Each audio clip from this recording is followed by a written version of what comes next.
amigos, I'm the Spanish chef Omar Allibhoy, and today I'm going to show you how to prepare arroz con leche, Spanish rice pudding. And I underline Spanish because with total certainty, after traveling the length and breadth of this earth, I can tell you that the second best rice pudding in this world is far away from the Spanish. I'm being completely honest, and hopefully by the end, and if you get to try, you will never come back to it. And with all simple things, as you can see, it's just a handful of ingredients in front of me. It comes down to how good the produce is, as well as the technique. And in Asturias, the region where this dish comes from, in the north of Spain, they have phenomenal dairy. And for those of you who don't know much about Spain as a country and a bit of its history, but in Spain it's very humid on the north, quite dry and extreme in the center of the country, and very dry down the south. So it is very much only in the north of Spain, from the upper half, that we have cows that produce milk for making butter, double cream, yogurts and milk. And it is really, really good. But as well, it comes down to the technique, which I'm gonna show you straight away. So let me run you through the ingredients. We're going to need a Spanish rice, an orange, a lemon, a cinnamon stick, some vanilla essence, caster sugar, and full fat milk. We're going to start with the milk infusion, and for that we're going to peel both the lemon and half an orange, and once we've done that with the peeler, we need to make sure we remove the white pith, which is quite bitter. Now, in a medium-sized saucepan, we're going to pour our full fat milk, add the zest of the orange and the lemon, break our cinnamon stick so that it extracts even more essential oils and flavor, and we're going to put a little teaspoon of the vanilla essence. If you have a fresh vanilla pot, use that, but in my case I'm using a very high quality vanilla essence which has vanilla seeds on it as well.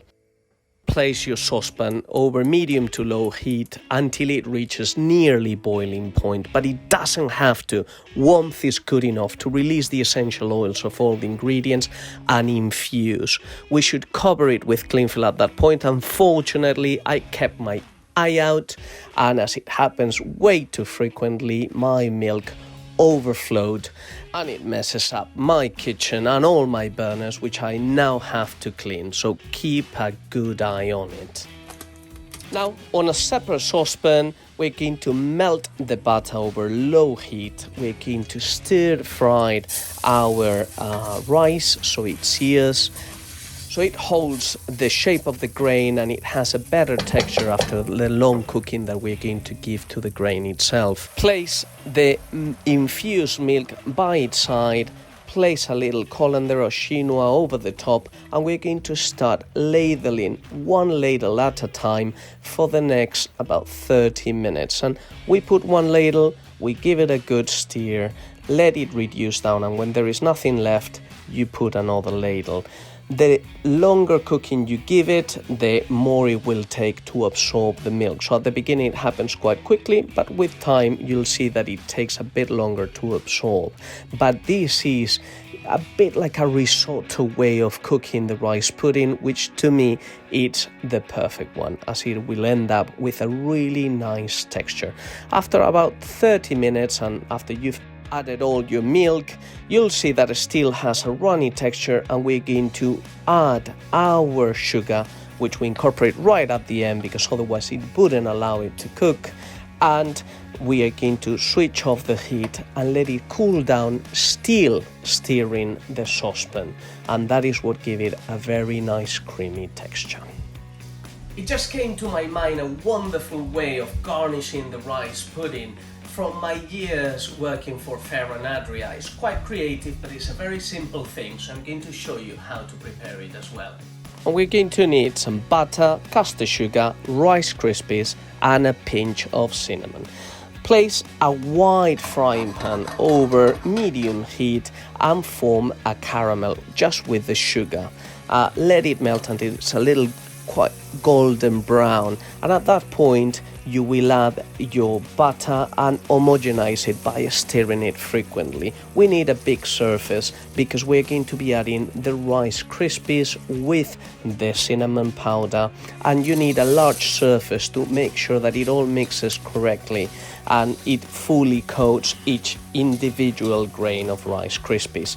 Turn off the heat, make sure your caramel doesn't burn, and spread it onto some parchment paper over your worktop, and carefully, while it's still warm, spread it with your fingers to make sure that it doesn't conglomerate into big large chunks. And now it's time to eat it, and there is different ways of serving it. Some people likes it with a bit of dusted cinnamon powder over the top, which I actually love.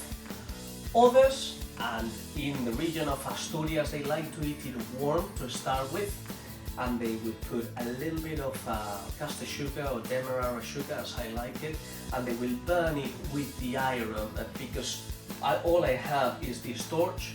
That's how I will caramelize the sugar. And then my favorite way, which is serving it with some rice caramelized crispies, like I show you how to make. I think it is a really wonderful way of eating it, and it brings it to another level with two very contrasting textures. I hope you enjoy the recipe. I hope you give it a try. Please give it a thumbs up and subscribe to the channel, and I will see you on my next video. Adios! If you enjoyed the video, please like it, share it and subscribe.